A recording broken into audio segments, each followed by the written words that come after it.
ఇక సర్వేపల్లి నియోజకవర్గం వైఎస్ఆర్సీపీ అభ్యర్థిగా మూడవసారి నామినేషన్ దాఖలు చేశారు కాకాని గోవర్ధన్ రెడ్డి. కుమార్తె పూజితతో కలిసి వెంకటాచలం ఎంపీటీఓ కార్యాలయంలో నామినేషన్ పత్రాలను సమర్పించారు. ప్రభుత్వ సంక్షేమ పథకాలే మూడవసారి తనను గెలిపిస్తాయని ధీమా వ్యక్తం చేశారు.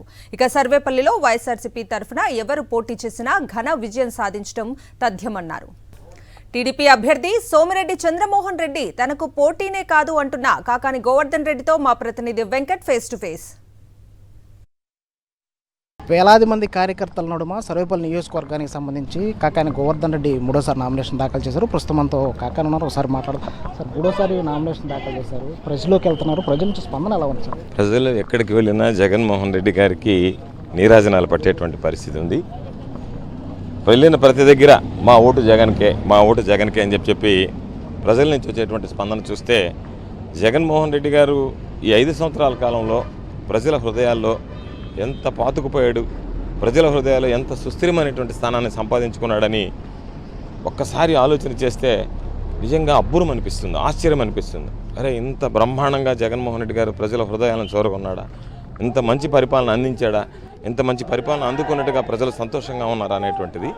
కాబట్టి తప్పనిసరిగా ప్రతి ఒక్కరూ జగన్మోహన్ రెడ్డి గారికి అండగా నిలుస్తారు, జగన్మోహన్ రెడ్డి గారి నాయకత్వాన్ని కోరుకుంటున్నారు. 170 స్థానాలకు 170 స్థానాలు గెలిచినా కూడా పెద్దగా ఆశ్చర్యపడాల్సినటువంటి అవసరం లేదు.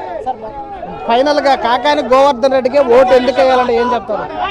చేసినటువంటి అభివృద్ధి, అందించినటువంటి సంక్షేమ కార్యక్రమాలు, జగన్మోహన్ రెడ్డి గారి అభ్యర్థిగా ఈరోజు ప్రజల్లో ఉన్నటువంటి స్థానం, జగన్మోహన్ రెడ్డి గారికి ఉన్నటువంటి బలం, జగన్మోహన్ రెడ్డి గారికి ఉన్నటువంటి పలుకుబడి, జగన్మోహన్ రెడ్డి గారికి ఉన్నటువంటి పరపతి, జగన్మోహన్ రెడ్డి గారి పరిపాలన తీరు, జగన్మోహన్ రెడ్డి గారు అందించినటువంటి సంక్షేమం, ఇవన్నీ కూడా ఈరోజు ప్రజల్లో ఖచ్చితంగా వైఎస్ఆర్ కాంగ్రెస్ పార్టీకి ఓటు వేయాలి, గోవర్ధన్ రెడ్డికి ఓటు వేయాలి అనిపించేలా సర్వేపల్లి నియోజకవర్గ ప్రజలు ఒక నిర్ణయానికి రావడం జరిగింది.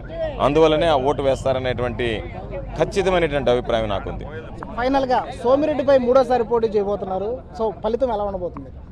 సోమిరెడ్డి మరొకరాన్ని వదిలిపెడితే ఎవరు పోటీ చేసినా సర్వేపల్లి నియోజకవర్గంలో వైఎస్ఆర్ కాంగ్రెస్ పార్టీ అభ్యర్థి గెలుపు ఖాయం. సర్వేపల్లి నియోజకవర్గాన్ని ఆ విధంగా తీర్చిదిద్దాం.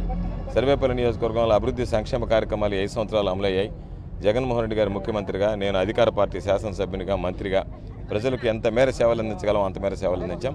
కాబట్టి ఈరోజు ప్రజల ఆశీస్సులు నాకు శ్రీరామ రక్షలా ఉన్నాయి. కాబట్టి సర్వేపల్లి నియోజకవర్గంలో వైఎస్ఆర్ కాంగ్రెస్ పార్టీ గెలుపు అనేటువంటిది నల్లేరు మీద నడకలాంటిదని చెప్పి ప్రత్యేకంగా చెప్పాల్సినటువంటి అవసరం లేదు. ప్రజలు సంబంధించినటువంటి స్పందన, ప్రజలు ఇచ్చేటువంటి ఆశీస్సులే సర్వేపల్లి నియోజకవర్గంలో మూడవసారి తిరుగులేనటువంటి మెజారిటీతో విజయం సాధించబోతున్నాం.